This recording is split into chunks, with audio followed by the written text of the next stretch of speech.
This week in Pure Reinvention. If you're being strategic in your processes, then you will be making purposeful disruptions, making smaller adjustments along the way. And I look at that, and that's really the way that I've taken in my personal and professional life. Episode 115, Monica Ware. Engage, disrupt, adapt, repeat. You're listening to Pure Reinvention, the podcast for curious people. I'm here with our co-host, Julie Owens, case coordinator for the United States District Court, podcast guest, and all-around superstar. Julie, thank you for agreeing to be our co-host. Thank you for inviting me and having me back again. We had a couple of really dynamic podcast guests that we had a chance to talk with. What I think we should listen to in her podcast are two things about, one, being a learned disruptor, and two, the value of reinvention and a purpose-driven life. Have you enjoyed our Pure Reinvention podcast? Are you ready to begin your own Pure Reinvention journey? Join our next Starters Experience May 4 through 5 and May 24 through 25 in Detroit. Learn the 5 fundamentals in an engaging and interactive way. Contact us at purereinvention.com today. We are really excited today to have as our podcast guest Monica Ware, president of Integrated Association Solutions. Monica, thanks so much for being our guest. I'm happy to be here. Thank you for having me. Well, it's a nice, big, pretty smile on a cold, wintry day.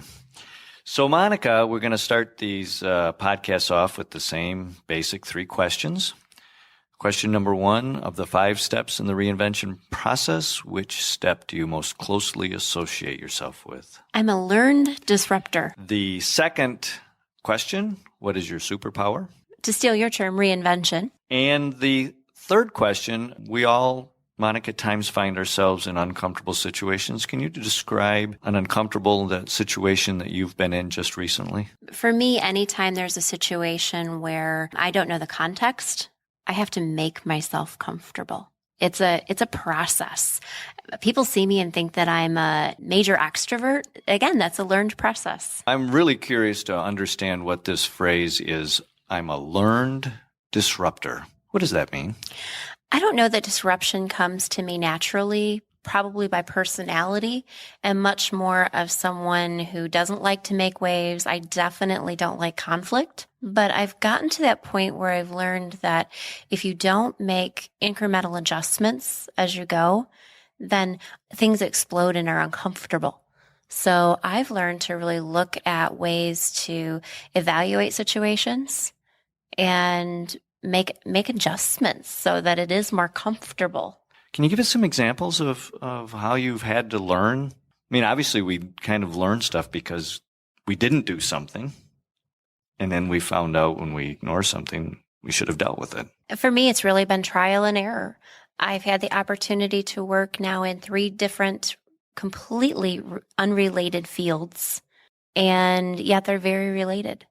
And in each circumstance that I come to, it seems like if situations aren't addressed, they get bigger and bigger and bigger until they explode. I've learned to just confront things a little bit more than I normally would. I think there's a misnomer that disruption has to be huge. It really comes down to strategic thinking. And if you're being strategic in your processes, then you will be making purposeful disruptions, making smaller adjustments along the way. And I look at that, and that's really the way that I've taken in my personal and professional life. When things haven't been working, when I'm not being challenged anymore, I'm not growing, then I reach out and I look for what is the next piece for me. For me, that has been usually about once every decade, I've seemed to make a major transition. So let me make sure I understand this right. We've identified that in the city of Detroit, about every 100 years, they go through a disruption. Are you saying in your journey, about every 10 years, there's a reinvention going on?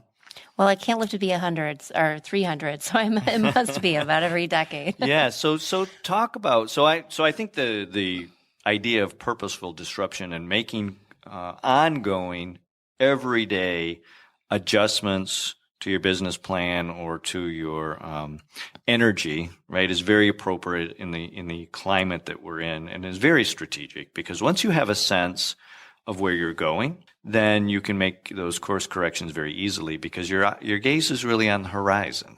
And if your gaze is somewhere very short term, then yes, those adjustments seem very chaotic because they're not put into the appropriate context of a more long-term gaze on the vision. So the next part I'm very curious about is this value of reinvention. Why is it important for us on an ongoing basis to be reinventing ourselves first?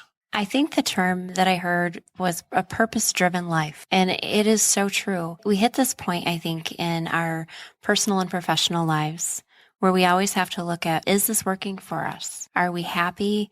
Are we fulfilled? Are we challenged? And if we're not challenged, is that enough for us? I know for me, I need to be in a position where I'm challenged and I'm doing things new and different. For the first decade, actually the first 11 years of my career, I worked in the legislature and I handled public policy. And there were definite changes with term limits. And they weren't always positive changes. It wasn't something that I enjoyed doing every day anymore. And so I at one point hit a wall where I said, I think I'm going to give a 6-month notice and go do something different. And I did. Fortunately, I'd majored in communications as well as political science in college. And I ended up taking a public relations position at the County Road Association. I was there for 8 years. And over that time period, that actually grew from just public relations to manager of communications and development.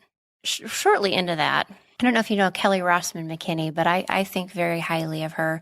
And she encouraged me to consider whether I wanted to get my APR or my CAE. What path did I want to take? And at that point, I was fully in the PR world. I was being challenged by it, and I pursued my APR. Now, looking at where I am, it's a decade later, and I'm pursuing my CAE. I wouldn't have anticipated the entrepreneurial change that I had, but when I was in a position that really over the years became two, I had lost my work-life balance. That's what made me start to think about being an entrepreneur. Talk about that transition and how you were able to navigate going from what some people would say would be a very safe place to a place of uncertainty. For me, it was the relationships that I'd built. And I had the opportunity to become a director of a small association. I thought very highly of the people that I would be working with. That decision was very easy. But from the business side of it, they didn't need me 40 hours a week. So there was a little bit of uncertainty. But at what point does a person ever get or ever have someone come to them and say, here, we want you to start a small business and we're in your corner? Are you saying that you actually had your first customer come to you and say, we'll be your first customer? Absolutely. And that's about what I said too. So that opportunity, you had a choice of whether to take that as an opportunity to open this door and build your portfolio of other businesses with that as the first one, or you had the ability to shut that down and say no. It's almost a dream, isn't it? That really was the scenario for me. So you did not say no. This was obviously the next 10 years, and so you were ready to reinvent again. And you were ready for what's next. You were ready to be an entrepreneur, business owner, build relationships that would be directly tied to you, your business, at Integrated Association Solutions. I sat down with a couple of friends who had gone down the path and said, what do you think? This is a scenario. And every single one of them said, we'd hire you. You can come work for us, but you really should try it on your own and you'll do well. So you did not make this decision in a vacuum. No. I learned through this process that most of the people who are entrepreneurs and who have made that jump had people help them. And they're very willing to come alongside someone like me who's new to the process. One conversation I had, 2 hours later, I had an email in my inbox, and it had all of the resources that I would need and phone numbers and contacts. The people who have that entrepreneurial spirit are very willing to come alongside others and mentor them and give them the same assistance that someone had once given to them. So these were people that knew you, and they knew that you were ready. Yes. And I think it comes down to relationships and anything that we do. Do you think they knew that you were ready before you knew you were ready? Most likely. I mean, that's obviously, someone came knocking on my door, not the other way around, but I never would have thought about that. And it goes back to that question, I think, that Kelly Rossman had posed to me. Which path do you want to take? Because I think even then she saw two path potentials and was trying to get me to make a choice. How would you coach now someone that was come to you as a mentor and ask you, I have this situation where somebody wants me to do X, Y, and Z. What should I do? I'd fall back on those same questions that people ask me one short year ago. It's hard to believe that I've already gotten through my first year in business. I'm paying my taxes, I'm paying my bills, and there are days that I kind of think, I like this. Now I just need to grow. But it's a very new perspective. It's something different. I have a lot of respect for those people with entrepreneurial spirit who, we've spent a lot of time talking about Detroit, who can have a vision and build a business without having a safety net. I really didn't have a whole lot of risk involved because I had a safety net. But what about these people that come to you and want your advice on whether they should go down that path? What would you tell them? It really is a personal decision for each person. I can't encourage someone to do something that isn't the right choice for them. It's more giving them the resources. And that's what people did for me, was making sure that I had the tools available to be successful. So, Monica, tell us a little bit about integrated association solutions. What do you do?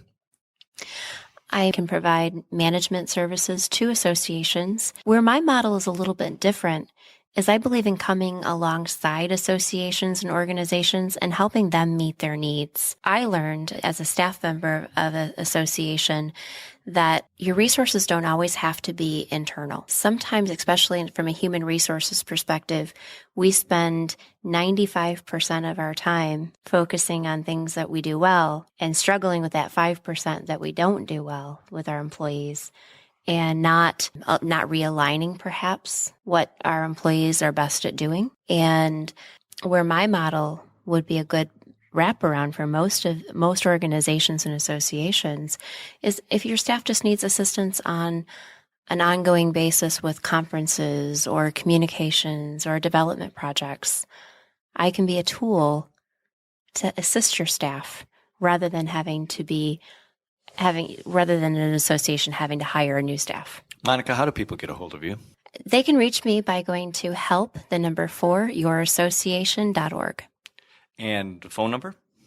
517-624-2911.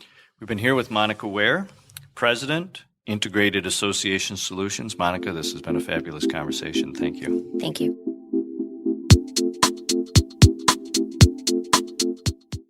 Julie, I just love this phrase, controlled disruption. What does that mean?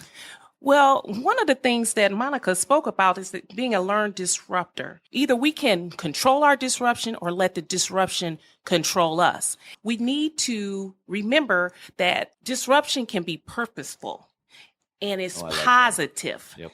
We need to always make continual adjustments for us to have continuous growth. So disruption is tied together with growth. You and Monica are very much the same in that you are very strong believers in controlling the disruption that you put into your environment rather than the reverse. Yes. But do you think that's how most people think? No, most people tend to wait for things to happen to them. And when those things happen by surprise in most circumstances, they're not prepared for what has happened. So then they have lost control of the consequences. If you have controlled disruption where you've chosen to make the change on your own, then you have a better way of controlling the consequence and the outcome of the situation. So we're in agreement that disruption is going to happen. Absolutely. 'Cause it's always, life is ever changing. We should be able to get as much control as we can in controlling our destiny. This is about destiny, and being an entrepreneur, you can't let it happen to you. You have to make it happen. Leaders need to be very aware that this energy is a source that can either push you or you can direct it. And what you and Monica have been advocating is the extreme importance of controlling that energy so that it can help you get to your next destination. And in the podcast, Monica talks about how that struggle she had with maybe becoming an entrepreneur. And when she spoke her disruption, one, became her reality. Right. And two, she had mentors and people in her life to help her control her disruption by giving her the tools and the encouragement to make that next step to become an entrepreneur. So, Julie, let's now take this to the next step and talk about the importance of having this community, this group of mentors, of support that surround you so that as you are anticipating or wanting to control your disruption, it isn't just us singularly, but what you're describing is that you and Monica talk about this robust support network helping drive your energy forward. When you speak your disruption and it draws people in and it releases a hormone, oxytocin. Oxytocin brings people together. It's a bonding hormone. They want to help you with your vision. So when Monica spoke her disruption, those people right away, she said an email came that says, here are some tools to help you. And so there she had control of her disruption. And the people that she has in her life, they're there to help continue to keep the control of the disruption, to help her with her vision, to make it grow. If you're ready for a change, make it a change that lasts. Make it pure reinvention. Thanks for listening to this episode of Pure Reinvention. Keep the conversation going and get alerts when new podcasts are up by following us on Twitter at Pure Reinvention or sign up for our mailing list at purereinvention.com.